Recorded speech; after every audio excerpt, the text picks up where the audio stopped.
Baik, terima kasih Bapak-Bapak dan Ibu yang telah hadir di pada kesempatan kali ini di siang cukup mendung ya. Dan ya, Assalamualaikum warahmatullahi wabarakatuh. Alhamdulillah segala puji bagi Allah Subhanahu wa taala yang telah memberikan kita iman Islam serta kesempatan untuk berkumpul dalam majelis ilmu yang sangat mulia ini. Salawat dan salam semoga senantiasa tercurah kepada junjungan kita Nabi Muhammad SAW, keluarga beliau, para sahabat dan seluruh pengikutnya hingga akhir zaman. Hadirin yang dirahmati Allah, pada kesempatan yang penuh keberkahan kali ini, mari kita panjatkan rasa syukur karena Allah telah mempertemukan kita dalam kajian yang insya Allah sangat bermanfaat dengan tema 3 titik utama masuk surga. Sebuah tema yang mengingatkan kita akan tujuan akhir hidup sebagai seorang mukmin menggapai surga. Dan alhamdulillah ya sudah berkumpul semua di sini dan telah hadir bersama kita guru kita tercinta, seorang ulama yang dikenal luas dalam dakwah dan perjuangannya di jalan Allah Subhanahu wa taala. Ada Bapak Ustadz Jayadi Afian Ali ini.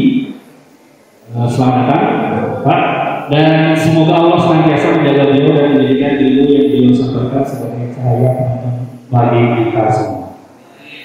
Dan karena sudah memasuki waktu kegiatan kali ini, kegiatan akan diisi dengan ceramah dan mungkin nanti ada sesi tanya jawab dan akan dilanjutkan dengan sholat zuhur berjamaah. Baik, tanpa berlama-lama lagi, kita dengarkan ceramah dari Bapak Ustadz Jayadi Afian.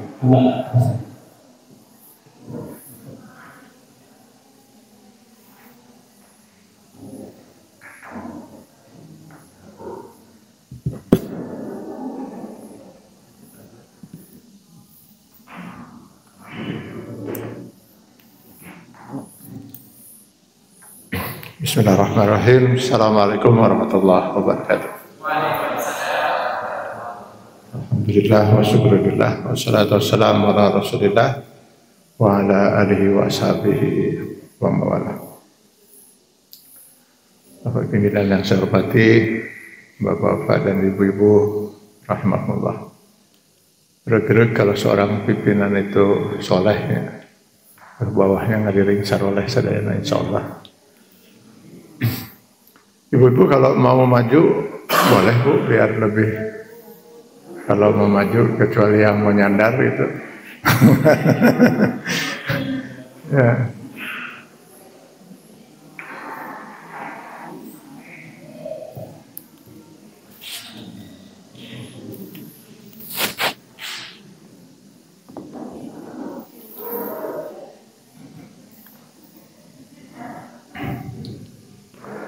Seseorang pernah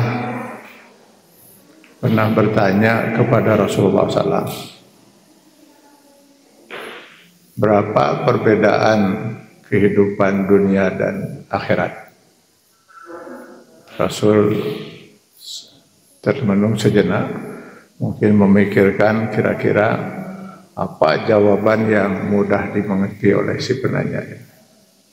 Akhirnya beliau mengatakan, masukkan telunjukmu ke dalam laut, lalu angkat dia, maka nanti air yang menetes dari telunjukmu kira-kira 1-2 tetes. Nah, itulah kehidupan dunia.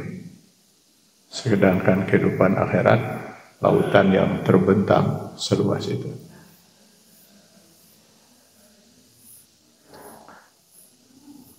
Dulu waktu saya masih kecil, saya pernah kecil dulu. Ketika hadis ini disampaikan oleh almarhum ayah saya agak susah memahami. Karena guru di SD mengajarkan bahwa bumi ini 3/5-nya adalah lautan. Yang kedalamannya ada yang sampai sekian kilometer. Lalu apa artinya setetes air? Masa kehidupan yang sekian puluh tahun itu hanya setetes air di lautan. Tapi setelah saya membaca beberapa kitab, terutama ada satu kitab yang sangat luar biasa, bagus, disusun oleh seorang ulama abad 7 Hijriah, Ibnul Qayyim Al-Jauziyah. Nama kitabnya Hadil Arwah ila Biladil Afrah. Beliau luar biasa menyusun ayat-ayat Al-Quran dan hadis tentang kehidupan setelah mati. Kalau kita baca kitab itu, sepertinya kita sudah dibawa ke alam lain. Barulah saya paham bahwa pernyataan Rasul kehidupan dunia itu hanya setetes air di lautan itu sebenarnya hanya tamsil saja. Sebenarnya setetes pun tidak. Karena bagaimana mungkin kita akan membandingkan kehidupan dunia yang fana dengan kehidupan akhirat yang kekal dan abadi. Kekal abadi itu artinya tak terhingga. Kalau air laut kan masih terhingga ya. Bisa nggak air laut dihitung berapa tetes?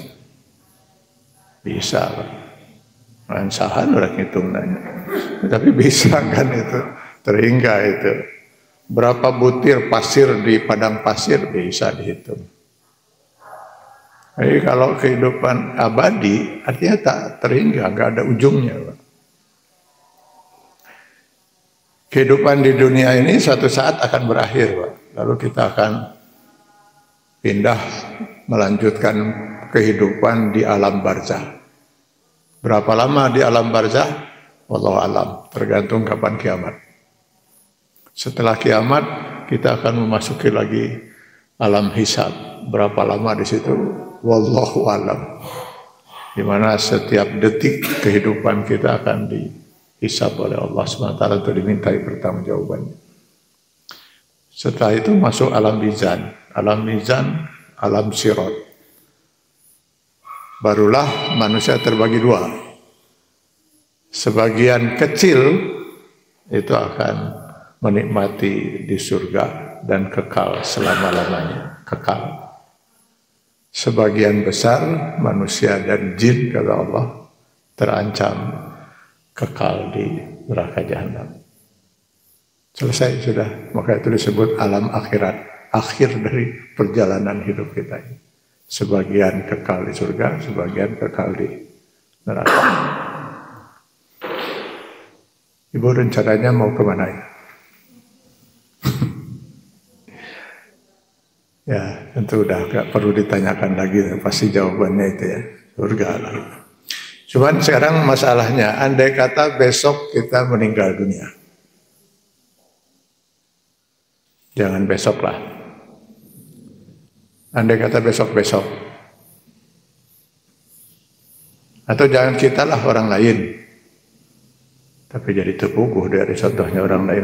Nggak apa-apa lah kita, ini mah andai kata gitu. Andai kata kita besok meninggal dunia, kira-kira kita masuk surga kan? Ya, kira-kira ini mah kira-kira masuk kalau. Oh, hebat, positif, optimis bisa. Nah, untuk itulah sengaja kita mengambil tema ini. Ya. 3 tiket masuk surga. Untuk kita betul-betul bisa optimis atau bagaimana gitu ya. Istilah tiket ini istilah saya. Ada sebagian ulama mengistilahkannya dengan Miftahul Jannah, kunci untuk masuk surga. Biarlah kalau istilah terserah saja itu apa kunci apa tiket. Yang penting Islam mengajarkan ada hal-hal yang harus dimiliki oleh setiap orang untuk bisa dia masuk surga. Tiket yang pertama, dan inilah yang utama, mutlak harus dimiliki oleh seorang manusia untuk bisa memasuki surga Allah SWT, yaitu akidah, keimanan yang didasari oleh kalimat tauhid la ilaha illallah.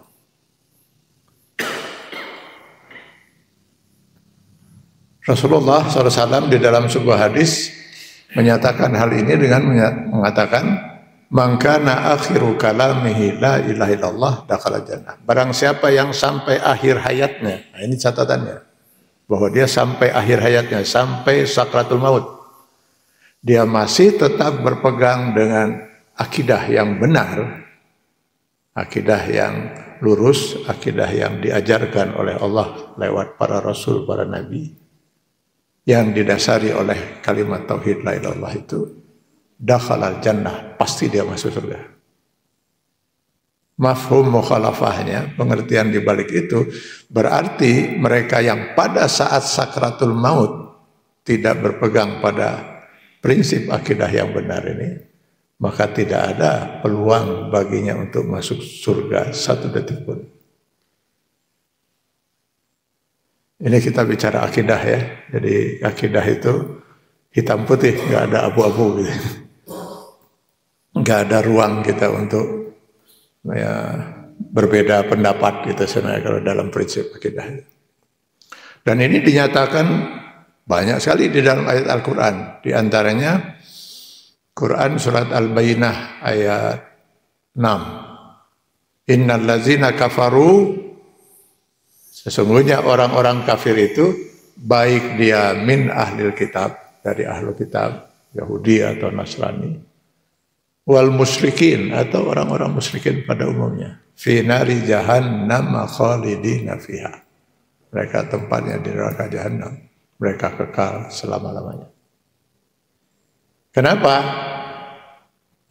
Ya nggak ada tiket untuk bisa masuk surga, karena tiketnya itu adalah akidah itu tadi, keimanan gitu.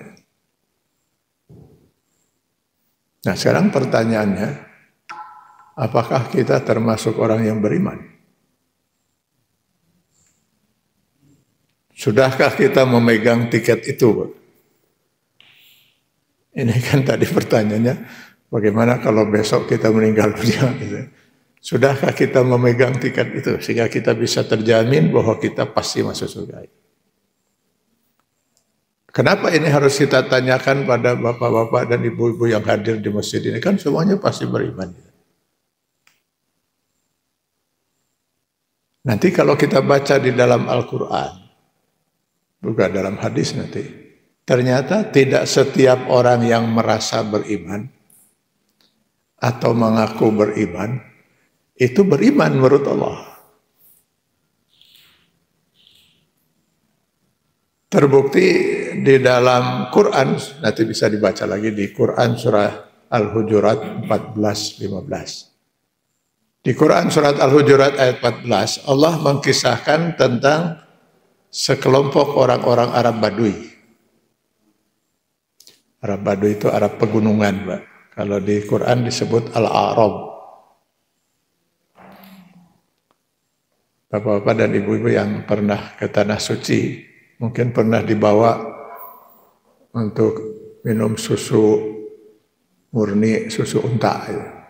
Itu yang menjualnya itu orang-orang Arab Badui. Kehidupan sehari-hari mereka hanya menjadi peternak gitu ya. Unta atau kambing, domba.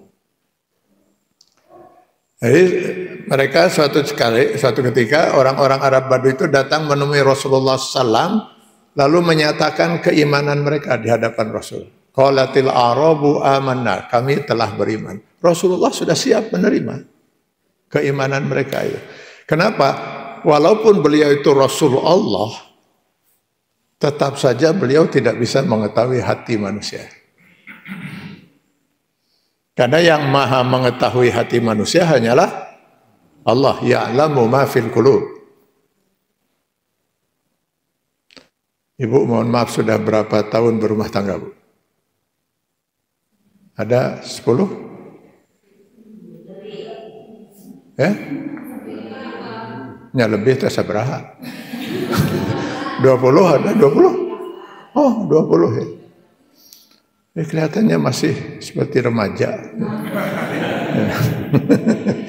20 tahun berumah tangga, ya, bersama suami, gitu, hidup bersama suami 20 tahun. Pertanyaan saya, sudah mengenal hati suami? 20 tahun, ragu tak apa?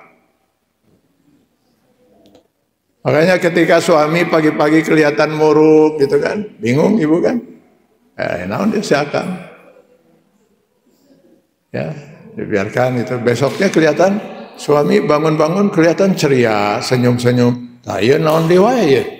Jadi murung, kadang-kadang bingung kita kenapa ceria aya naon gitu. Karena kita tidak pernah mengetahui hati manusia. Apa semua orang yang senyum pada kita itu pasti orang yang simpati pada kita? Belum tentu. Kan ada istilah senyum kehancuran. Bukan istilah, itu mah judul lagu. Senyum tapi hatinya wah, menyimpan rasa dendam, rasa benci dan sebagainya. Jadi yang maha mengetahui hati manusia itu hanyalah Allah. Karena itu yang paling sulit dihadapi oleh kita manusia, menghadapi orang-orang munafik. Orang munafik itu yang antara hatinya dengan ucapan dan perbuatannya berbeda. Kalau munafik dalam akidah itu, dia mengaku beriman, padahal dia kafir. Rasulullah pernah terkejut itu. Setelah susah payah beliau bermusyawarah dengan sebagian sahabat bagaimana menghadapi rencana orang-orang kafir yang ingin membalas dendam kekalahan mereka dalam perang Badar di perang Uhud. Sementara terhitung mereka ada 3.000-an. Sedangkan umat Islam hanya 1.000. Lalu diaturlah strategi, kita defensif saja kata Rasulullah, berangkat duluan lalu bertahan di kaki gunung Uhud. Kita berangkat kata Rasulullah. Begitu diajak berangkat, 300 memisahkan diri dari pasukan. Ternyata dari 1.000 itu 300-nya orang-orang munafik yang sehari-hari sholat bersama Rasulullah. Terkejut Rasulullah. Jadi susah kita menghadapi orang munafik itu. Kadang-kadang penampilannya lebih islami daripada orang muslim. Yang muslim itu apalagi ciri-ciri keislamannya nampak gitu ya. Ya, banyak orang yang sering mengartikan ciri keislaman itu jidatnya hidung pisan malah itu. Terkejut Rasulullah. Karena itulah kita nggak bisa mengetahui hati manusia. Allah yang langsung menegur mereka lewat Rasulullah SAW, lewat firman-Nya, "Kul," katakan Muhammad, sampaikan pada mereka, "Lam tu'minu," kalian belum beriman. "Walakin qulu aslamna," tapi katakanlah bahwa kalian telah Islam. Kenapa? "Walamma yadkhulul iman fi qulubikum," karena kata Allah, iman belum lagi masuk ke dalam diri kalian. Apa artinya ini? Artinya tidak semua orang yang mengaku beriman itu mukmin menurut Allah. Jadi salahkah kalau tadi saya bertanya pada diri saya? Ya, mudah-mudahan jadi pertanyaan untuk kita masing-masing. Mukminkah kita? Menurut Allah. Ada rasaan mah, jika nama mukmin lah gitu ya. Jika nama itu rasaan mah itu. Tapi apakah betul kita ini mukmin menurut Allah? Jangan sampai nanti kita merasa mukmin, tiket surga udah di tangan, ternyata nanti kata Allah di akhirat, enggak, kamu tidak termasuk orang yang mukmin. Nah, timbul lagi pertanyaan kalau gitu. Kalau begitu yang disebut mukmin itu siapa menurut Allah itu ya? Supaya jangan sampai kita cuma rasaan itu. Tapi menurut Allah yang mukmin itu bagaimana? Jawabannya langsung ada pada ayat 15-nya. Di mana Allah kemudian menyatakan, "Innamal mu'minuna allazina amanu billah wa rasulih." Ayatnya diawali dengan kata innama. Innama itu adatul hasr. Saya sudah diberi informasi ya bahwa alhamdulillah jemaah di sini semuanya sudah menguasai bahasa Arab dengan baik. Jadi saya nggak perlu menjelaskan lagi lah itu ya. Ya tinggal diaminkan, ya sudah jadi doa lah gitu. Jadi kata innama itu adatul harf, satu kata yang apabila masuk ke dalam kalimat, maka apa yang disebut dalam kalimat itu menjadi khusus. Kalau mau kita terjemahkan ke dalam bahasa Indonesia, kira-kira artinya hanyalah semata-mata. Jadi karena dia masuk ke dalam kata al-mu'minun, innamal mu'minun, maka harusnya ini kita terjemahkan, sesungguhnya orang-orang mukmin itu hanyalah semata-mata yang begini, yang akan dijelaskan oleh Allah di dalam ayat itu. Mafhum mukhalafahnya, pengertian di balik itu berarti kalau tidak begini, ya bukan mukmin. Yang mukmin itu hanyalah semata-mata yang begini. Berarti kalau tidak begini, ya bukan mukmin. Nah, siapa yang mukmin kata Allah itu? Allazina amanu billah wa rasulihi. Mereka yang beriman kepada Allah dan beriman pada Rasulnya. Nah, itu orang mukmin. Beriman kepada Allah artinya apa? Beriman pada zatnya, beriman pada sifat-sifatnya, beriman pada firman-Nya, aturan dan hukumnya. Beriman pada Allah artinya beriman pada 6.600 sekian ayat-ayat Al-Quran yang Allah firmankan langsung pada kita lewat Rasulullah SAW. Beriman kepada Rasul artinya beriman bahwa Muhammad itu Rasul dan beriman kepada kurang lebih 5.000-an hadis Rasulullah SAW yang disepakati oleh para ulama memang betul itu hadis sahih bersumber dari Rasulullah. Summa lam yartabu, lalu dia tidak ada keraguan. Artinya tidak boleh seorang mukmin itu sampai meragukan satu ayat, satu hadis, apalagi menolak. Khusus untuk Al-Quran, di awal Al-Baqarah Allah menyatakan alif lam mim, zalikal kitabul la, ya, apalah hari awal-awal Al-Baqarah wa aku itu. Zalikal kitabul la raiba fi. Al-Quran itu zalikal kitab, kitab itu Al-Quran. Jadi bukan sebagian Al-Quran atau setengah Al-Quran atau sepertiga Al-Quran. Al-Quran itu yang 6.600 sekian ayat tidak boleh ada keraguan. Jadi dalam prinsip akidah, terima ajaran Islam itu sepenuhnya, yakini sepenuhnya, atau tidak sama sekali. Dalam kamus akidah, ini saya merasa sangat ingin menyampaikan ini Pak, karena saya sangat mencintai Bapak Ibu sebagai saudara-saudara saya seiman. Mudah-mudahan kita bisa selamat semua di akhirat nanti. Dalam prinsip akidah, itu manusia itu hanya ada dua istilah. Karena memang manusia itu hanya diberi hak untuk memilih salah satu di antara dua ini. Beriman atau kafir. Silakan nanti baca Quran surat Al-Kahfi ayat 29. Wa qulil haqqu min rabbikum faman syaa'a falyu'min wa man syaa'a falyakfur. Katakan Muhammad, sampaikan pada umatmu, kebenaran ini datang dari Allah Tuhan kalian. Yang mau beriman silakan beriman, kata Allah. Yang mau kafir silakan kafir. Jadi kafir atau beriman itu sebuah pilihan. 100% itu pilihan. Jadi kalau manusia itu mukmin, itu takdir Allah karena sepenuhnya pilihan dia. Sebaliknya kalau seorang manusia itu kafir, sepenuhnya pilihan dia yang kemudian ditakdirkan oleh Allah Subhanahu wa taala. Jadi pilihannya hanya dua. Beriman atau kafir. Makanya manusia itu dalam pandangan Allah hanya terbagi dua. Mukmin dan kafir. Kalau tidak mukmin, kafir. Kalau tidak kafir, mukmin. Tidak ada dalam kamus akidah istilah rada mukmin. Lumayanlah segitu juga orang itu sudah rada mukmin gitu seetik gitu. Duh sayang ya orang itu kenapa rada kafir seetik gitu. Kenapa? Karena nanti di akhirat itu manusia itu hanya disiapkan dua tempat tadi, surga dan neraka. Surga untuk tempat kekalnya orang-orang mukmin, neraka untuk tempat kekalnya orang kafir. Lalu yang rada kafir, rada mukmin rada di mana? Rada di sorga, rada di neraka, enggak ada itu. Jadi manusia terbagi. Jadi terima dan yakini ajaran Islam sepenuhnya atau tidak sama sekali. Bahwa kita belum mampu melaksanakan ajaran Islam itu persoalan lain. Persoalan lain. Tidak mampu itu memang belum mau atau memang tidak mampu, itu persoalan lain. Insya Allah tidak mengganggu keimanan kita. Yang tidak boleh itu kita sampai meragukan. Apalagi menolak.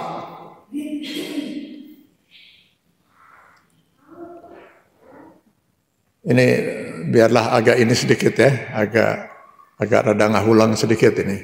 Tapi mudah-mudahan kita selamat gitu ya. Itu sebenarnya keinginan kita semua.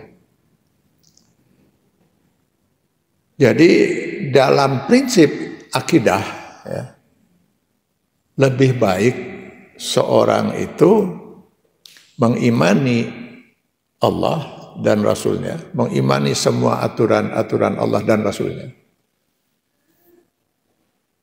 sambil dia tidak melaksanakan aturan itu.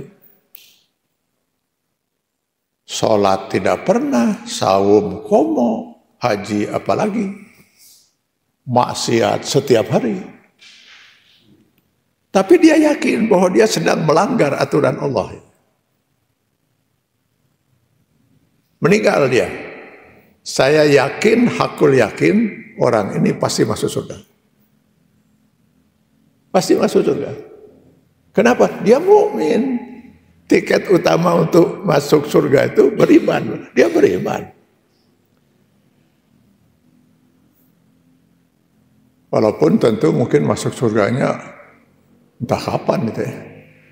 Kalau enggak dia bertobat dan diampuni, kelihatannya bakal lama itu mampir di nerakanya, lamun gitu modelnya gitu ya. Tapi untuk masuk surga pasti dia sudah pegang tiket itu. Masih mending ini. Hari mending, mending nanya.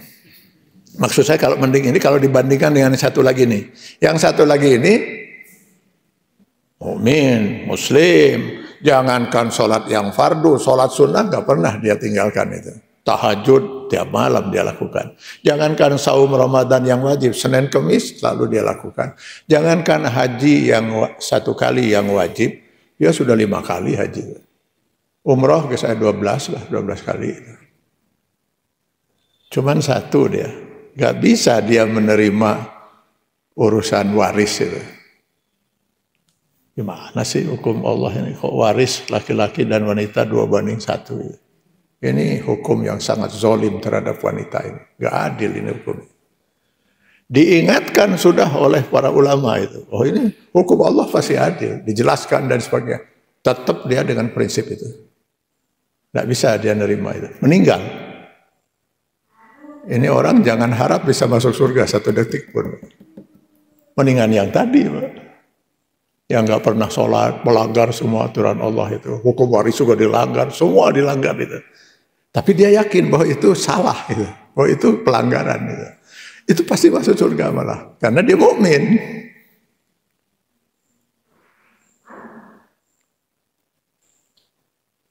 Ini kenapa jadi sepi ya? Gak apa-apa, pertama ini kita rada-rada ini ya. Memang bicara akidah itu sekali lagi saya katakan bicara hitam putih gitu ya. Bukan bicara abu-abu. Sekarang gini. Kenapa dia kafir? Kan dia sholat, dia saum, dia haji, dia beriman pada Allah. Sekarang pertanyaan saya. Bapak Ibu kenal iblis? Ya? Iya, maksud saya tahu tentang ya itu bukan kenal-kenal. Terhayang-hayang teh kedua iblis itu.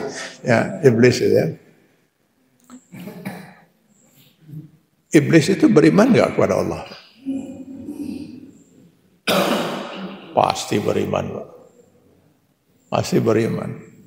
Saya punya keyakinan dari satu sisi keimanan terhadap zat Allah. Iblis jauh keimanannya dibanding kita. Saya yakin. Kenapa? Bapak Ibu yakin gak bahwa Allah itu ahad? Esa, tidak beranak, tidak diperanakan, tidak ada sekutu baginya? Yakin? Kenapa? Pernah melihat Allah? Pernah berdialog dengan Allah? Enggak kan? Jadi dari mana kita bisa meyakini itu? Allah berfirman, firman-Nya disampaikan pada Rasul, Rasul menyampaikan pada kita, Qul huwallahu ahad, Allahu samad, lam yalid wa lam yulad wa lam yakul lahu kufuwan ahad. Kita yakin kan itu? Coba lihat Al-Qur'an. Iblis itu berdialog langsung dengan Allah. Berapa kali terjadi dialog antara iblis dengan Allah. Perintahkan iblis, sujud kamu bersama malaikat pada Adam. Menolak. Kenapa kamu menolak? Dia menyampaikan alasannya. Oh, terus sampai itu. Laknat oleh Allah. Lalu dia meminta kepada Allah agar dikekalkan sampai kiamat. Gitu kan. Terima oleh. Terjadi dialog, Pak. Jadi iblis tidak mungkin sampai sesat dalam mengimani zat Allah. Gak mungkin iblis sampai meyakini Allah punya sekutu. Loh, iblis melihat betul kalau Allah itu ahad, Allah itu somad. Jadi pantaslah kalau iblis dengan keturunannya itu bertahan keimanannya sampai 80.000 tahun. Iblis itu diciptakan lebih dulu dari kita manusia, Pak. Iblis itu berasal dari jin. Jadi Allah tidak pernah menciptakan makhluk bernama iblis. Iblis itu gelar. Jadi berasal dari kelompok jin. Nah, jin itu diciptakan lebih dulu dari kita manusia 80.000 tahun. Dan mereka dulu sempat hidup di alam bumi ini, Pak. Lalu membuat kerusakan, saling menumpahkan darah sesamanya, sampai Allah kemudian memerintahkan malaikat, usir mereka. Diusir, pindahkan ke alam lain. Sehingga bumi ini jadi kosong untuk disiapkan untuk kita. Nah, sekarang nggak tahu jin itu di mana itu alamnya itu. Tapi yang bersama kita ada itu. Ya. Tapi mereka ada di sana. Karena itu jumlah mereka sekian kali lipat kita. Karena mereka sudah hidup 80.000 tahun sebelum manusia pertama Adam diciptakan. Jadi di Jatinangor ini mungkin dulu banyak jin. Kalau di Bandung yang paling banyak itu di Ciamplas. Kalau pagi siang ini dalam bentuk pakaian yang dijual. Kalau malam banyak jin yang asli itu di sana itu. Jadi jin ini sama dengan kita, diberi pilihan mau beriman atau kafir. Yang beriman sedikit dibanding yang kafir. Sama dengan kita, Pak. Ada laki-laki, ada perempuan, ada yang lahir, ada yang menikah, ada yang cerai, ada yang lahir, ada yang meninggal. Ada yang mukmin, ada yang kafir, ada yang mukmin, ada yang saleh, ada yang tepati soleh, ada yang rada soleh, ada yang tersoleh pisan. Sama, Pak, sama. Dan mereka juga terdiri dari suku-suku. Kalau di kita ada berapa suku ya? Banyak sekali ya. Di Indonesia saja ada berapa suku Sunda, suku Jawa, suku ini dan banyak sekali. Di jin juga sama. Cuma saya nggak hafal itu suku-sukunya itu. Dan nggak ada keinginan untuk ngapalin juga gitu ya. Hanya saya tahu ada suku jin yang paling terkenal. Suku jin yang paling terkenal itu. Itu jin Ifrit. Pernah dengar itu? Jin Ifrit. Itu kelompok suku jin yang paling terkenal. Mereka ini merasa paling pintar. Konon memang pintar katanya. Makanya ketika Nabi Sulaiman diberikan oleh Allah kepercayaan untuk bisa menguasai jin, beliau memilih jin Ifrit. Itu kalau kita baca dalam Al-Quran itu. Nah sayangnya si jin Ifrit ini karena merasa paling pintar, timbul kesombongannya. Dia nggak mau bergabung dengan jin-jin yang lain. Nah, dia membentuk kelompok eksklusif, namanya Jaringan Ifrit Liberal.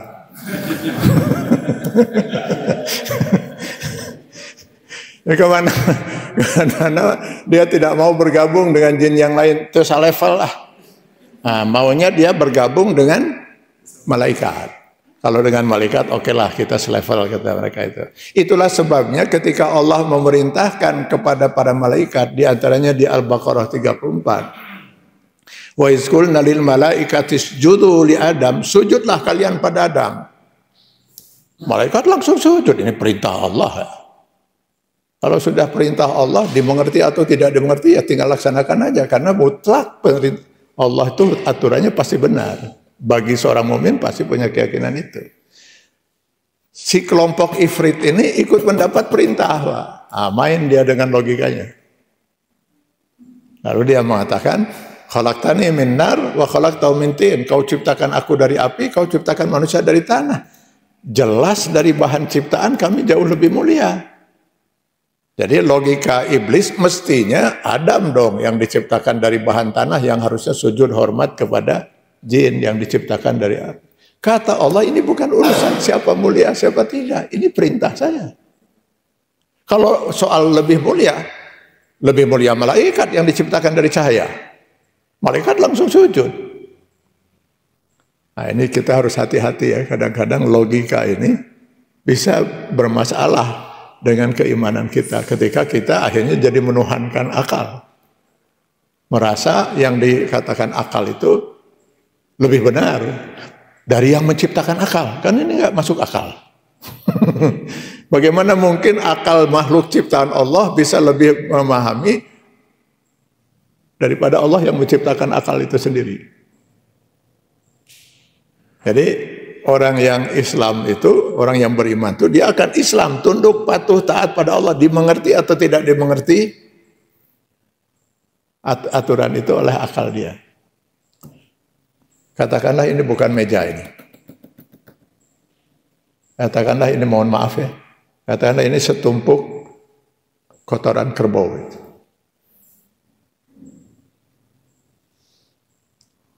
Kotoran kerbau campur dengan tikotok, ada sedikit tai ucing itu. Semua ini mah andai kata gitu ya, mohon maaf ya. Tiba-tiba turun malaikat Jibril. Ia mah lamun ya, insya Allah nggak akan terjadi, ia mah lamun gitu. Lalu malaikat Jibril mengatakan pada saya, Atian Ali, ya malaikat, apa yang ada di hadapan kamu? Kotoran kerbau, terus ada campuran sedikit tikotok yang diucing. Ada perintah dari Allah, sujud kamu. Insya Allah, saya yakin ya, saya akan sujud. Saya tidak akan pernah berpikir, mulia mana saya dengan tikebo. Yang mulia itu perintah Allahnya, yang mulia itu Allah yang memerintahkan. Maka saya harus patuh itu. Sujud kata malaikat Jibril, ini perintah dari Allah, sujud saya. Cium saya. Letakan. Saya dilatih itu. Dahar setik-setik. Saya dahar setik-setik itu. Kira-kira baru satu kepel gitu, muntah saya. Sudah kata malaikat Jibril, la yukallifullahu nafsan illa usaha. Allah tidak membebani seorang di luar kemampuannya. Sudah. Saya akan lakukan kalau itu perintah Allah. Itu seorang mukmin. Tapi kalau misalnya yang memerintahkan bapak-bapak dan ibu di sini, insya Allah mau daek saya nggak akan mau saya itu. Kalau itu perintah Allah, saya akan lakukan. Cium Hajar Aswad, saya cium. Gak pernah saya berpikir kenapa Hajar Aswad harus dicium. Apa itu Hajar Aswad? Hajar itu batu, Aswad hitam. Adakah di sekitar kita Hajar Aswad? Oh banyak saya lihat tadi itu. Waktu saya lewat banyak itu Hajar Aswad. Setiap batu yang warnanya hitam dalam bahasa Arab namanya Hajar Aswad. Daripada nanti di Makkah berebutan mencium Hajar Aswad susahnya luar biasa itu, kenapa yang di sini tidak kita cium? Loh, karena tidak diperintahkan oleh Allah, yang diperintahkan yang di situ. Dan itu kan masalahnya. Jadi keimanan itu ya memang ajaran Islam itu sangat logis lah. Sangat masuk akal, tapi oleh Allah disimpan beberapa hal yang untuk menguji apakah kita tunduk pada akal kita ataukah kita tunduk pada Allah yang menciptakan akal kita. Maka akibat dari iblis menentang itu, Allah menyatakan gugurlah keimanan iblis yang 80.000 tahun itu. Hanya karena menolak satu aturan Allah.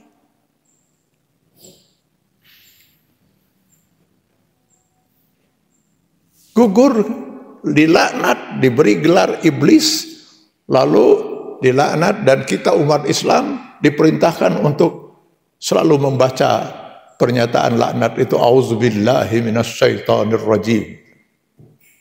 Hanya karena menolak satu aturan Allah. 80.000 tahun dia menjaga keimanan itu. Nah sekarang pertanyaannya Bapak Ibu sekalian, kalau si iblis keimanannya 80.000 tahun itu akhirnya dinyatakan gugur, lalu dilaknat oleh Allah hanya karena menolak satu aturan Allah, bagaimana dengan orang yang mengaku mukmin lalu menolak sekian aturan dan hukum Allah? Apa enggak lebih iblis dari iblis?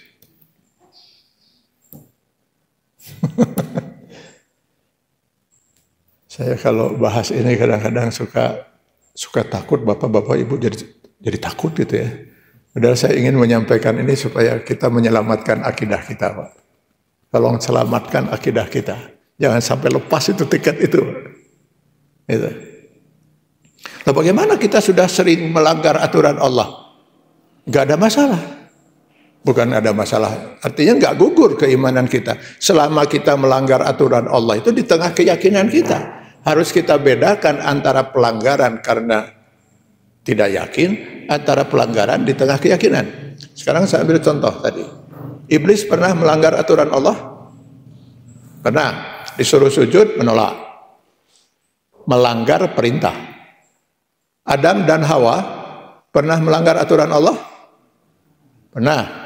Dilarang makan buah hudi, lalu mereka berdua memakannya. Iblis melanggar perintah, Adam dan Hawa melanggar larangan. Sama-sama melanggar. Kenapa iblis dilaknat? Kok Adam dan Hawa diampuni? Walaupun dua-dua itu pelanggaran, akibat hukumnya berbeda. Iblis itu melanggar karena dia tidak meyakini, bahkan menyalahkan aturan Allah. Wah, itu kafir, itu jatuh kafir. Sedangkan Adam dan Hawa melanggar aturan Allah di tengah keyakinannya terhadap aturan itu. Makanya begitu mereka berdua selesai melanggar, mereka pun bertaubat. Robbana zolamna anfusana, Al-A'raf ayat 23. Itu namanya dosa, Pak. Itu sebabnya saya katakan di awal tadi, lebih baik orang yang beriman dengan semua aturan Allah, lalu dia langgar semua aturan Allah itu, malah dia masih mukmin, berhak masuk surga, daripada seorang yang luar biasa solehnya, tapi kemudian dia mengkufri satu aturan Allah. Itu malah yang celaka, Pak. Jadi antara kufur dan dosa itu.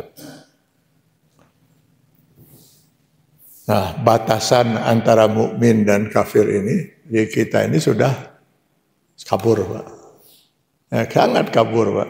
Jadi fungsi Al-Quran yang dinyatakan di Al-Baqarah 185, hudan linnas wa bayyinatin minal huda wal furqan, sebagai pedoman dan sebagai pembeda, pemisah mana hak, mana batil, mana halal, mana haram, mana mukmin, mana kafir, ini sudah nggak jelas. Ya, saya ambil sekarang contoh, Pak. Ini mumpung saya berapa kali, Pak pimpinan ya, didatangi orang gitu ya, untuk minta fatwa yang terkait dengan masalah ini. Pernah ada 5 orang. 3 ibu-ibu, 2 bapak-bapak. Sudah janjian harinya dan jamnya, mereka datang. Lalu saya bilang, apa yang bisa saya bantu? Begini, Pak, kami mau minta fatwa tentang waris. Baik, saya bilang. Gimana masalahnya? Almarhum ayah kami sudah meninggal, ibu masih hidup. Tapi sudah sangat lanjut, gitu. Selama ini peninggalan almarhum belum juga kita bagikan. Kali ini kami sepakat untuk segera dibagikan. Kami minta fatwanya, bagaimana pembagian itu. Ya Allah, saya bilang, Bapak Ibu, saya kira ada masalah yang rumit gitu ya.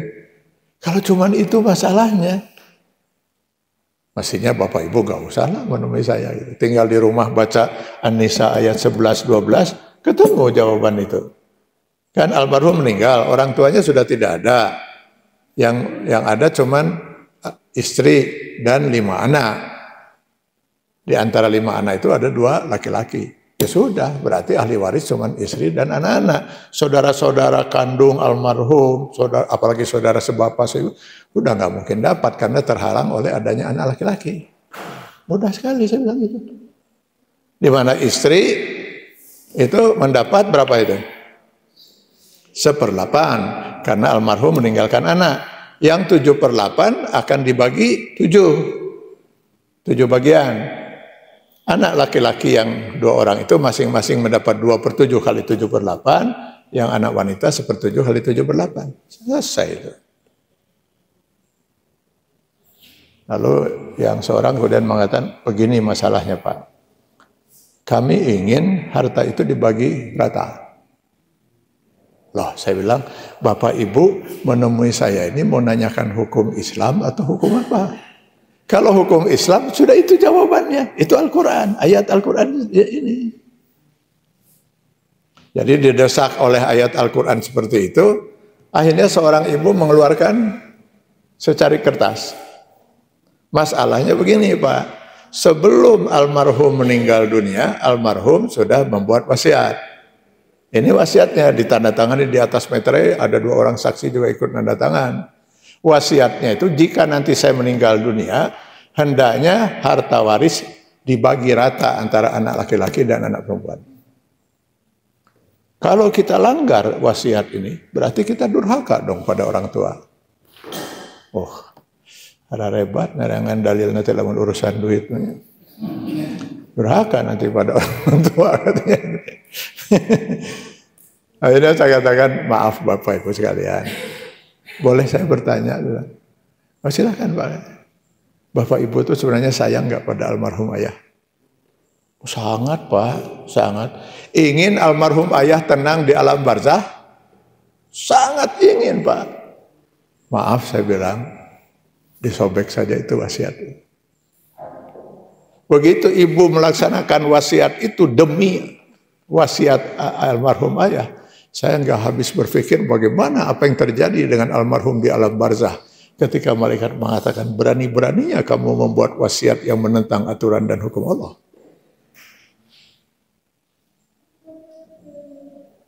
Masih juga ibu-ibu itu seperti belum bisa nerima. Oke lah saya bilang, anggaplah sekarang wasiat almarhum itu ada 2 poin. Poin pertama tadi warisan dibagi rata. Poin yang kedua, dalam wasiat itu, sepeninggal saya nanti, saya minta semua anak berhenti melaksanakan sholat. Bapak Ibu akan laksanakan itu? Ya nggak mungkin lah Pak. Kenapa? Nanti durhaka pada orang tua.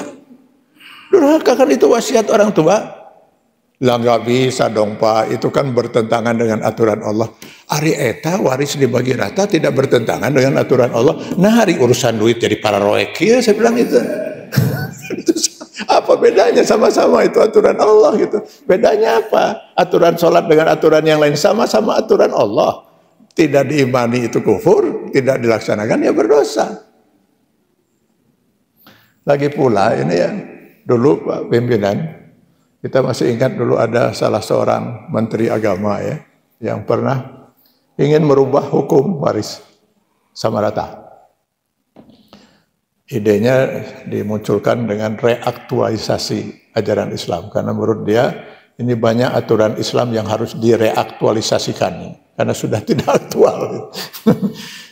Oh, tentu para ulama akhirnya mengkritik yang bersangkutan. Saya sendiri pernah sempat membuat tulisan kurang lebih 25 halaman untuk yang bersangkutan. Alhamdulillah nggak jadi.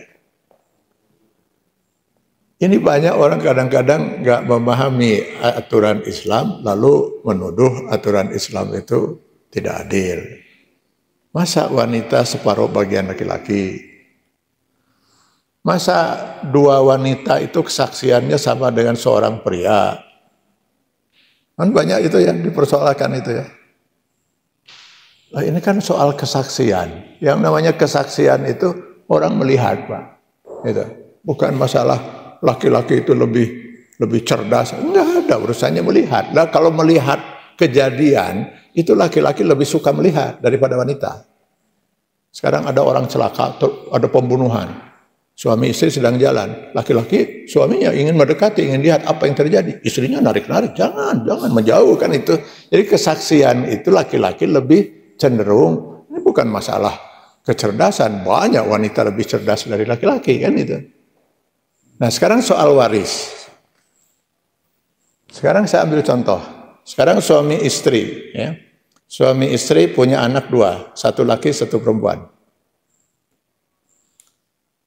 Lalu salah seorang meninggal, suami atau istri? Bu. Ini pengalaman saya Pak di majelis taklim, saya tanyakan ke ibu-ibu, langsung serempak suami gitu. Entah kenapa harus suami duluan itu ya. Mungkin ngarah ulah kawin deui gitu kira-kira lah gitu ya. Katakanlah oke lah kita ikuti saja suami, Bapak rela saja Pak duluan ya Pak ya. Dalam contoh ini, suami meninggal, berarti meninggalkan istri dan 2 orang anak. Orang tua almarhum sudah nggak ada, berarti semua tadi saudara terhalang. Istri mendapat 1/8 karena almarhum meninggalkan anak. Kalau almarhum tidak meninggalkan anak, istri 1/4. 7/8 akan dihabiskan oleh 2 orang anak ini. Dengan demikian harta dibagi 3. Anak laki-laki 2/3 kali 7/8, anak perempuan 1/3 kali 7/8. Ini yang katanya adil. Katakanlah yang 7/8 itu 3 triliun. Ya nggak apa-apa, bukan ini contoh Bu. Contoh peperihan orang teh kealaman memoal atau contoh-contoh atau. Kira aku contoh wae manituani atau. Kalau perlu saya tambah 30 triliun. Mumpung contoh. Tapi jadi susah nanti ngitungnya sudahlah 300 juta. 300 juta. Anak laki-laki dapat 200, anak perempuan dapat 100. Ini yang katanya tidak adil. Mari kita lihat hukum Islam secara integral ya, secara utuh. Anak laki-laki dapat 200 juta, menikah dia. Berkurang kan? Berkurang apa? Mahar. Dalam Islam itu calon suami laki-laki yang memberi mahar pada calon istri perempuan. Sudah berkurang itu 200 juta. Berkurang lagi apa? Nafkah. Mulai dari rumah tempat tinggal mereka sampai nafkah sehari-hari, sampai biaya pendidikan anak dan semua tanggung jawab siapa? Suami. Habis 200 juta itu malah si laki-laki suami itu harus bekerja lagi untuk menafkahi istrinya yang kebetulan istrinya itu seorang wanita. Ya kan? Jadi dia harus bekerja untuk si wanita itu. Habis Pak, bahkan harus bekerja lagi. Nah sekarang kita lihat si wanita. Dia dapat berapa tadi? 100 juta. Menikah plus. Bukan berkurang, plus Pak. Plus apa? Mahar. Mahar itu kan pemberian dari suami, itu milik istri. Plus lagi apa? Nafkah. Plus lagi apa? Penghasilan. Kalau istri ibu sekarang bekerja ini milik siapa? Milik istri. Harta istri dari warisan yang 100 juta plus mahar, plus kalau dia bekerja dapat penghasilan. Itu harta milik siapa? Milik istri. Adakah 1 rupiah hak suami? Tidak ada. Tidak ada kewajiban seorang istri menafkahi suami. Tidak ada kewajiban istri menafkahi anak. Jadi 100% harta milik istri itu milik istri. Nggak ada hak suami. Sekarang harta suami milik siapa? Cik atau Bu ulah gitu-gitu teuing Bu, ini semua harus dari milik istri itu.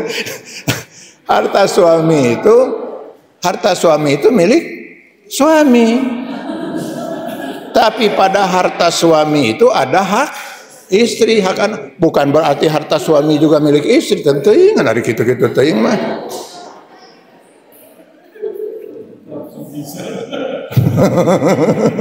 Ini hayang sadayana.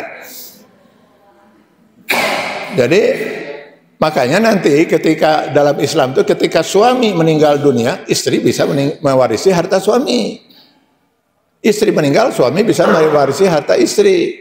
Jadi bisa saling mewarisi. Makanya dalam Islam sebaiknya harta suami itu dipisah. Jangan sampai nyampur. Khawatirnya nanti kalau tidak punya anak laki-laki, bisa-bisa saudara dari almarhum mewarisi yang bukan haknya. Kebawa yang meninggal suami, harta istrinya terbawa diwarisi gitu. Nah, itu bahaya. Harus terpisah. Kalau perlu sandal jepit dipisah. Ini punya suami, ada sandal jepit nanti godolah itu ya, harta. Jadi harta suami milik suami, tapi ada hak istri. Karena itu pernah ada seorang ibu bertanya begini, Pak, saya sudah dapat nafkah dari suami ya. Jajan-jajan sudah cukup semua Pak. Cuma nafsu namanya Pak. Jadi ingin beli lagi ini, ingin beli itu. Mau minta pada suami, malu karena udah terlalu banyak minta. Akhirnya sok ngadone ngambil selembar dari dompet itu. Boleh tidak itu? Tidak boleh, saya bilang itu pencurian. Kan itu milik suami. Yang menjadi milik istri itu yang dikasihkan. Iya, tapi kan saya minta izin dulu ke suami. Kalau minta izin ya saya bilang nggak ada masalah. Cuman saya minta izinnya nunggu sampai suami masuk kamar mandi. Begitu masuk kamar mandi, sudah terdengar air, berarti sudah mulai mandi, barulah saya teriak. Kang, itu duit dina dompet ngakangnya. Naon kata istri suaminya, duit dina dompet nyalahnya. Wah, buru-buru diambil itu. Nah, berarti itu bukan pencurian tapi penipuan itu. Jadi sekali lagi Bapak Ibu sekalian, karena waktu kita, sekali lagi saya ingin menyampaikan hal ini ya. Tolong jaga keimanan kita, Pak. Bahwa kita nanti belum mampu pernah melanggar aturan Allah, insya Allah aman Pak. Pintu tobat masih terbuka.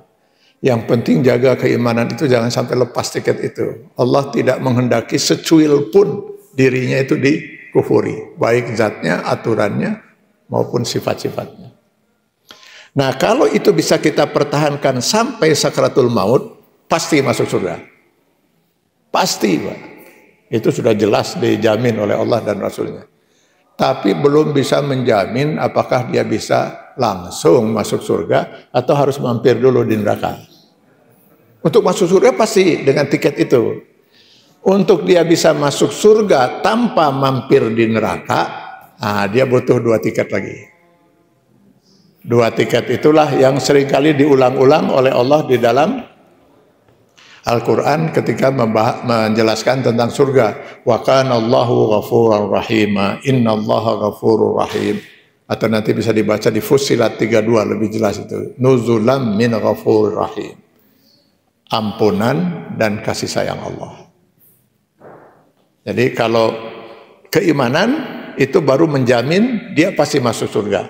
Sedangkan untuk tidak mampir di neraka, dia perlu 2 tiket itu lagi, ampunan dan kasih sayang Allah. Tiket yang kedua, ampunan, kita sudah bahas waktu kita halal bihalal. Bagaimana cara memperoleh ampunan Allah dari dosa-dosa kita yang langsung pada Allah maupun dosa kita yang terkait dengan orang lain. Tinggal mungkin tiket yang ketiga yang perlu kita bahas, kasih sayang Allah. Bagaimana kita bisa memperoleh itu? Sebab itulah nanti yang akan mengantarkan kita masuk surga. Terkejut pernah para sahabat ketika Rasul mengatakan la yadkhulu ahadakumul jannah bi amalihi. Tidak akan pernah ada seorang pun di antara kalian yang bisa masuk surga oleh sebab amal perbuatannya. Lalu seorang bertanya, wa kaifa anta Rasulullah? Bagaimana dengan Anda Rasulullah? Hatta ana, saya pun demikian. Amal ibadah saya tidak mungkin bisa menebus surga Allah yang luar biasa itu. Nah kalau amal ibadah Rasulullah saja tidak bisa menebus surga, bagaimana dengan amal kita? Lalu dengan apa kita bisa masuk surga? Birahmatihi, dengan kasih sayangnya. Berarti kita dalam menjalani hidup, baik hablum minallah dalam ibadah kita maupun hablum minannas, harus bisa sampai meraih kasih sayang Allah Subhanahu wa taala. Bagaimana caranya?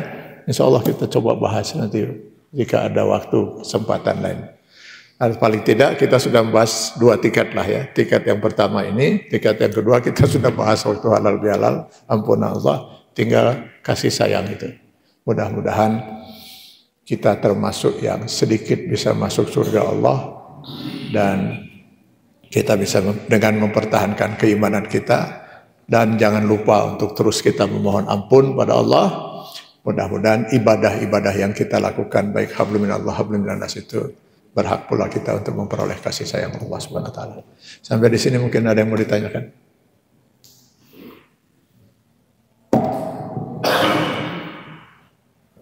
Bismillahirrahmanirrahim. Ustaz langsung aja, upami dalam konsep Islam, kalau harta gono gini gimana Ustaz? Terima kasih. Assalamualaikum warahmatullahi wabarakatuh. Gonogini itu hukum adat, Pak.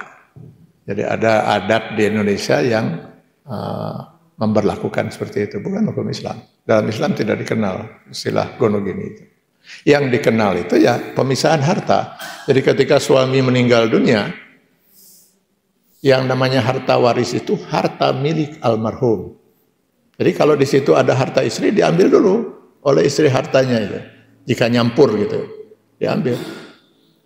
Tidak selalu harus 50-50, ya tergantung harta si istri. Kalau harta istri di sana ada 70%, ya diambil dulu 70%. Berarti ya, harta waris itu hanya 30% itu. Di mana nanti si istri setelah mengambil hartanya yang 70% dari harta suami istri itu, dia akan mewarisi lagi yang dari 30% itu sebagai hak dia sebagai istri.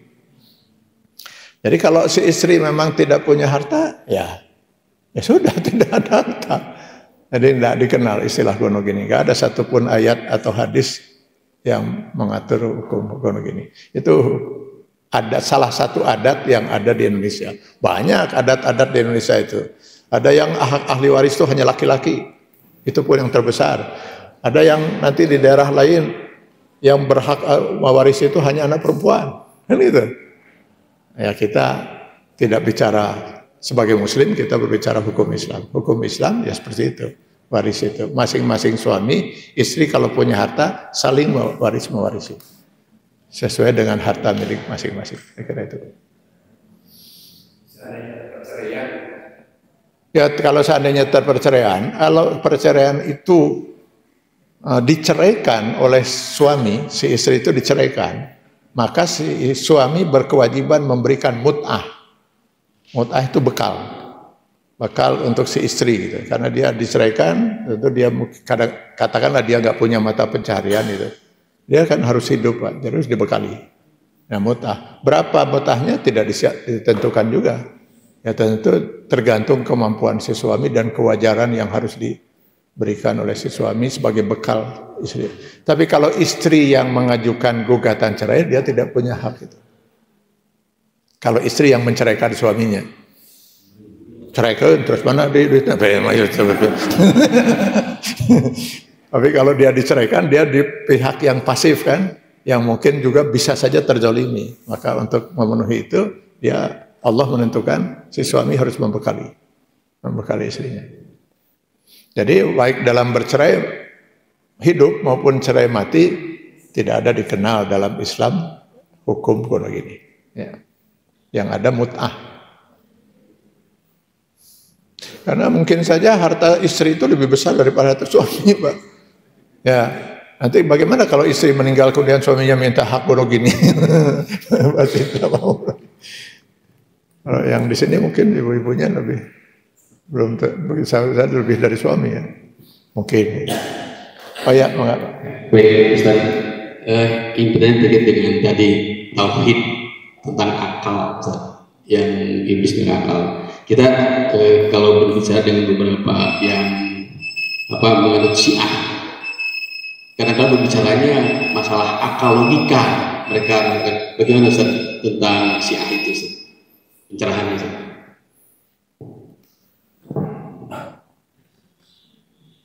Bapak Ibu, sebenarnya saya rada mengkhususkan masalah akidah karena saya anggap kalau kita lihat ya perjalanan risalah Islam, gak apa-apa kita terlambat sedikit ya. Nanti mungkin gak perlu azan, kita tinggal qomat sholat berjamaah ya. Setuju ya? Ya setuju, kita telat sedikit. Nanti mungkin gak perlu azan lagi, karena nanti orang yang sudah sholat bingung kalau dengar azan. Ya, nanti kita tinggal qomat aja. Jadi Rasulullah SAW itu sudah di haji wada itu, haji perpisahan, beliau sampaikan itu kepada umat, ajal saya sudah dekat, Allah sudah menyatakan risalah ini sudah berakhir dengan turunnya Al-Maidah ayat 3, maka selesailah sudah ajaran Islam ini, maka karena itu saya akan wariskan kepada kalian sekarang. Taraktu fikum amraini in tamassaktum bihima lan tadillu min ba'di abada. Saya wariskan pada kalian dua pedoman, selama kalian berpegang teguh pada kedua pedoman itu, kalian tidak akan pernah sesat selama-lamanya. Berarti kalau ada seorang tidak berpedoman pada Quran dan Sunnah pasti sesat. Jadi ukuran orang itu sesat atau tidak, Islam atau tidak, dari dua pedoman itu, Quran dan Sunnah. Dengan itulah kita bisa melihat, oh ini sesat, oh ini di luar Islam, walaupun dia memakai nama Islam. Gitu. Syiah, kalau kita pelajari dalam sejarah, termasuk bisa kita lihat dalam buku yang diterbitkan oleh Majelis Ulama, ya, mewaspadai ajaran Syiah, perkembangan Syiah di Indonesia. Ya. Insya Allah gak lama juga kita akan menerbitkan buku Bahaya Syiah bagi Akidah dan Keutuhan NKRI. Untuk kita insya Allah akan segera juga menerbitkan itu. Karena memang Syiah ini, ajaran sesat ini ada yang memang muncul dari pikiran, ada yang muncul dari ya hayalan gitu ya. Menghayal dia ketemu dengan malaikat Jibril gitu ya. Itu lalu bikin ajaran baru di Jakarta itu Lia Eden gitu kan. Ya dia ketemu malaikat Jibril. Ada juga nanti tukang cukur di Bandung, tiba-tiba dia mengaku nabi, mungkin geus bosen ukuran wae jadi nabi lah gitu. Di Garut sudah ada 3 yang mengaku nabi. Gak tahu kenapa ya orang Garut resep-resep tinggi jadi nabi gitu. Mohon maaf ini kalau ada orang Garut. Ada 3 itu yang ngaku nabi itu. Terakhir kita pernah menangani bukan ngaku nabi lagi Pak. Itu pernah kita tangani ngaku Tuhan. Jadi mungkin ngaku nabi udah nggak ini lagi lah, nggak aneh gitu. Ngaku Tuhan lagi, namanya Ulo Pak. Dan sudah banyak pengikutnya Pak. Jadi dia duduk di tempat yang tinggi sila gitu kan, hamba-hambanya di bawah gitu. Lalu hamba-hambanya berzikir, la ilaha illa Ulo, la ilaha illa Ulo. Tidak ada Tuhan kecuali Ulo. Ulo. Setelah kita telusuri itu Pak, ternyata si Allah itu waktu kita cari-cari gitu, ternyata sedang dirawat di Jalan Riau 11 Pak. Nah biasanya yang begini-begini cepat hilang Pak.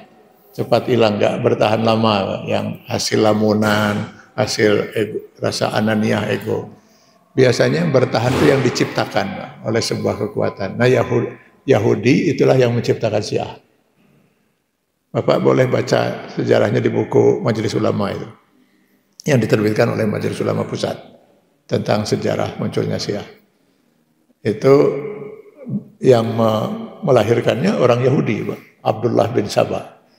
Jadi pura-pura dia masuk Islam, lalu dia membuat pemikiran-pemikiran yang mengobarkan semangat keluarga Nabi, itu yang diangkat-angkat itu. Sehingga dipecahlah umat Islam seperti itu sampai sekarang terjadi itu ya. Nah kalau kita lihat ajaran-ajarannya, udah gak ada Islamnya sama sekali Pak. Mereka menganggap Quran yang di tangan kita itu sudah bukan Quran yang sesungguhnya. Quran yang sesungguhnya itu katanya ada pada imam yang gaib. Jumlah ayatnya itu 17.000. Jadi 3 kali lebih besar daripada Quran yang ada di tangan kita. Kata Khomeini dalam kitab Al-Hukumatul Islamiyah, tidak ada satupun ayat yang serupa dengan Al-Quran kita. Lalu kenapa mereka sekarang mempergunakan Al-Quran ini? Ya sementara katanya kitab Al-Quran yang masih disimpan imam yang gaib belum turun, orang pakai. Iya gitu. Nah imam gaibnya di mana? Apaan gaib? Kita juga nggak tahu di mana. Ada yang meyakini di sebuah gua antara Iran dan Irak. Itu imam gaibnya itu. Qurannya beda. Hadis mereka bikin sendiri sekitar 3.000-an. Bukan dari sumber dari Rasulullah. Makanya rukun imannya beda. Rukun Islamnya beda. Syahadatnya beda. Wudunya beda. Azannya ada tambahan. Qomatnya juga sama. Tanah sucinya beda Pak. Walaupun mereka pergi ke Mekah, mereka tetap membawa tanah Karbala itu untuk sujud itu. Bagi mereka tanah suci itu adalah Karbala, tempat meninggalnya Sayyidina Ali. Jadi memang sudah sangat berbeda. Tapi kenapa bisa bertahan dan semakin besar? Di belakangnya Yahudi. Dan ini ancaman berat Pak. Insya Allah dalam buku yang akan kita terbitkan itu kita melihat juga, mengingatkanlah gitu ya. Dan saya pernah beberapa kali dengan pihak Polda Jawa Barat, dengan Mabes Polri. Kita pernah Anas itu ke Mabes Polri, kita berdialog dengan pihak Mabes, ke DPR Komisi 8, kita pernah ke Menko Polhukam membahas masalah ini dengan BIN. Ini berbahaya, Pak. Ini akan berdiri negara dalam negara. Sekarang lihatlah Timur Tengah hancur, Pak. Houthi itu Syiah, Pak. Angkatan perangnya lebih kuat daripada Yaman sendiri. Hizbullah itu Syiah, kan? Angkatan perangnya lebih kuat daripada Lebanon. Mereka negara dalam negara. Sebelum mereka akhirnya menguasai negara itu, karena pesan Khomeini pada waktu revolusi Syiah, revolusi Iran itu, ada 40 perwakilan negara, termasuk dari Indonesia. Jalal dulu salah seorang wakilnya itu ya. Pesan Khomeini, pulanglah kalian ke negara kalian, siapkan kekuatan, lakukan revolusi, kuasai negara. Pesannya seperti itu. Maka kita pernah berkirim surat pada Presiden, hati-hati dengan yayasan ICCI. Itu menjadi yayasan di bawah kedutaan Iran, Pak. Dari situlah dana mengalir. Dari situlah dana mengalir untuk menggerakkan semua ini. Saya nggak tahu kenapa masih agak, saya bisa memahami karena memang di belakangnya Yahudi, di belakangnya Amerika, karena itu Yahudi, Amerika. Mungkin itu yang masih menjadi hambatan bagi pemerintah. Padahal ini berbahaya. Ya, berbahaya bagi akidah umat Islam, ya. Berbahaya juga bagi keutuhan NKRI menurut keyakinan kami, gitu ya, menurut keyakinan kami. Kita punya bukti-bukti itu semua. Dan yang jelas seperti itu. Lebanon, Syria, Yaman, Irak sekarang orang udah berbalik seperti itu. Itu dengan kekuatan Yahudi di belakang. Banyak, Pak, aliran sesat di Jawa Barat saja. Saya sering kerjasama dengan selalu kita kerjasama dengan aparat. Dengan Kejaksaan Tinggi Jawa Barat kita pernah dapatkan data itu, tercatat di Jawa Barat itu ada 250 aliran, Pak. Benar Jawa Barat. Tapi ya tidak semuanya eksis, banyak yang hasil ngelamun itu hilang sendiri. Yang eksis itu yang diciptakan. Ahmadiyah diciptakan oleh imperialisme Inggris, kan itu semua ciptaan. Nah itu biasa yang bisa bertahan. Kepentingan politik. Gimana? Dari ibu-ibu ada pertanyaan? Ibu-ibu itu cepat mengertinya begitu. Tidak ada bertanya. Ada enggak? Ada? Ya, satu lah ya. Jadi laki 2, perempuan 1. Seperti waris. Enggak, Pak. Enggak, Ibu. Ya, Assalamualaikum warahmatullahi wabarakatuh. Salam. Terima kasih kesempatannya, Ustaz. Mau tanya, karena ini berkaitan dengan tiket utama masuk surga. Jadi ada mungkin hadis atau apa yang bilang kalau ketika kita hidup di dunia dan kehilangan orang terkasih atau mungkin anak seperti itu ya Ustaz ya, katanya itu menjadi tabungan di surga. Nah, kira-kira pendapat Ustaz seperti apa? Barangkali ada penjelasannya seperti itu. Apakah itu juga termasuk dari tiket surga seperti itu? Ya. Itu menjadi salah satu tiket surga dalam bentuk kasih sayang. Kasih sayang Allah yang kita mau tebus tiket kasih sayang Allah itu dengan amal ibadah kita. Kenapa itu? Jadi gini, bukan karena setiap orang anak meninggal lalu orang tuanya sudah punya jalan tiket untuk masuk. Bukan, enggak begitu. Yang membuat dia menjadi tiket itu ketika si orang tua itu sabar dengan musibah itu. Dia menerima itu sebagai keputusan Allah. Nah, itu keimanannya. Ya Allah, saya terima, saya sangat mencintai anak saya, tapi ini keputusanmu dan saya siap sabar menghadapi itu. Akidahnya terselamatkan, dia tidak menyalahkan Allah, misalnya, Allah kenapa sih meniki teuing ka saya teh, kenapa itu seperti itu kan jadi mentah. Dia menerima itu akidah yang benar, kemudian dia mendapat pahala yang luar biasa besar karena kesabarannya. Di Quran itu Allah menyatakan, innama yuwaffas sabiruna ajrahum bighairi hisab.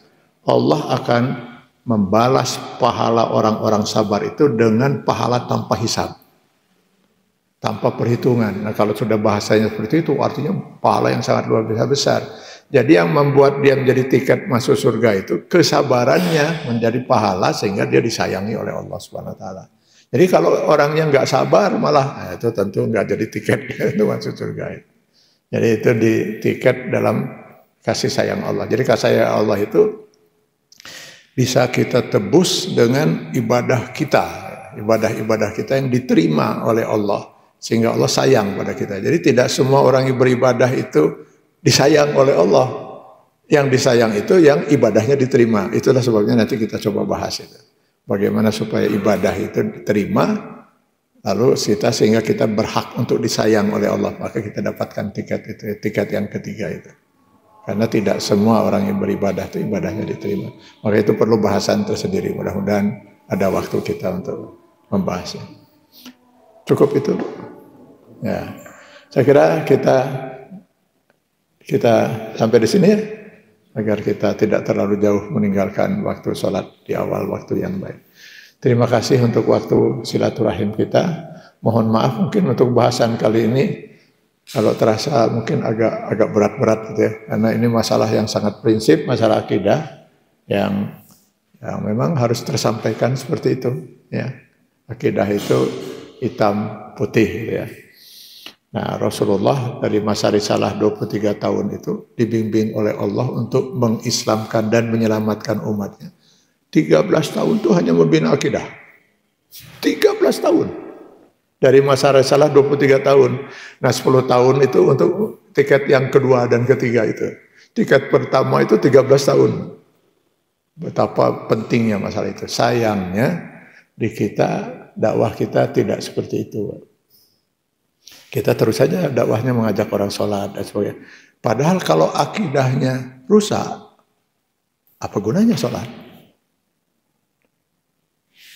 Rasul menyatakan, jangan pernah berharap seorang bisa masuk surga kalau dia punya kemusyrikan sebesar zarah.